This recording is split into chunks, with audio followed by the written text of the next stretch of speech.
சென்னையோட ஷாப்பிங் மால்னு சொன்னாலே Phoenix, express Avenue, VR Chennai போன்ற மால் தான் நமக்கு முதல்ல ஞாபகத்துக்கு வரும். ஆனால் சென்னையோட ஷாப்பிங் மாலோட கல்ச்சருக்கே ஒரு அடையாளமாக ஒரு இடம் இருந்துச்சு, அதுதான் ஸ்பென்சர் பிளாசா. இதோட ஹிஸ்ட்ரி 1900களில் ஆரம்பிக்கல, கிட்டத்தட்ட 160 வருஷத்துக்கு முன்னாடியே ஆரம்பிச்சிருச்சு. பிரிட்டிஷ் காலத்தில் எப்படி இன்றைய ஸ்பென்சர் பிளாசா உருவாச்சுங்கிறது தான் பார்க்க போகிறோம். பார்க்கலாம்.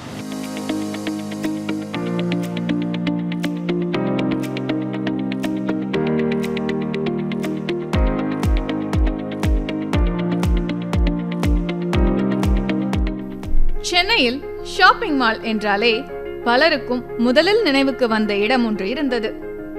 அதுதான் ஸ்பென்சர் பிளாசா. ஸ்பென்சர் பிளாசாவின் கதை இந்த கட்டிடம் உருவான 1990களில் இருந்து தொடங்கவில்லை. மாறாக இதன் பின்னணி சுமார் 160 ஆண்டுகளுக்கு முன்பே தொடங்கிவிட்டது. 1863-64 காலகட்டங்களில் சார்லஸ் டுரண்ட் மற்றும் JW ஸ்பென்சர் என்ற 2 ஆங்கிலேயர்கள் அன்றைய மெட்ராஸின் மவுண்ட் ரோட் பகுதியில் ஒரு வணிக நிறுவனத்தை தொடங்கினர். பின்னர் அது ஸ்பென்சர் அண்ட் கோ என்ற பெயரில் வளர்ந்தது. 1895இல் ஸ்பென்சர்ஸ் இந்திய துணைக்கண்டத்தின் ஆரம்பகால பெரிய டிபார்ட்மெண்ட் ஸ்டோர்களில் ஒன்றாக உருவெடுத்தது. ஒரே இடத்தில் பல்வேறு பொருட்களை விற்பனை செய்யும் இந்த வணிக முறை அப்போது சென்னைக்கு மிகவும் புதுமையானதாக இருந்தது. அதாவது இன்றைய ஷாப்பிங் மால் கல்ச்சருக்கு ஒரு ஆரம்ப வடிவம் பல ஆண்டுகளுக்கு முன்பே சென்னையில் உருவாகி இருந்தது. 20ஆம் நூற்றாண்டின் தொடக்கத்தில் மவுண்ட் ரோடில் ஸ்பென்சர் நிறுவனத்துக்காக பிரம்மாண்டமான கட்டிடம் உருவாக்கப்பட்டது.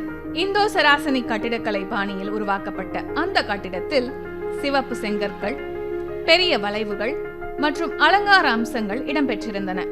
ஆனால் இந்த வரலாற்று கட்டிடத்திற்கு மிகப்பெரிய சோதனை ஒன்று வந்தது. 1983ஆம் ஆண்டு ஏற்பட்ட பயங்கர தீ விபத்தில் பழைய ஸ்பென்சர் கட்டிடம் முற்றிலும் அழிந்தது. பல ஆண்டுகளாக சென்னையின் வணிக வரலாற்றை சுமந்த அந்த கட்டிடம் இல்லாமல் போனாலும் ஸ்பென்சரின் கதை அத்துடன் முடியவில்லை. அதே இடத்தில் நவீன ஷாப்பிங் மற்றும் ஆபீஸ் காம்ப்ளெக்ஸ் ஒன்றை உருவாக்க திட்டம் உருவானது. அதன் விளைவாக 1991ஆம் ஆண்டு புதிய ஸ்பென்சர் பிளாசா பொதுமக்களுக்காக திறக்கப்பட்டது.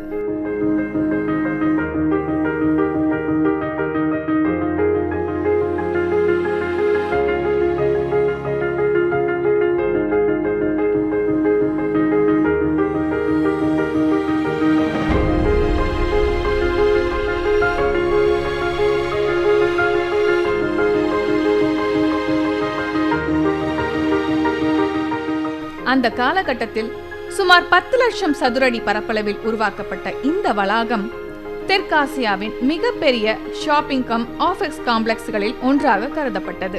பின்னர் இது பல கட்டங்களாக விரிவுபடுத்தப்பட்டது.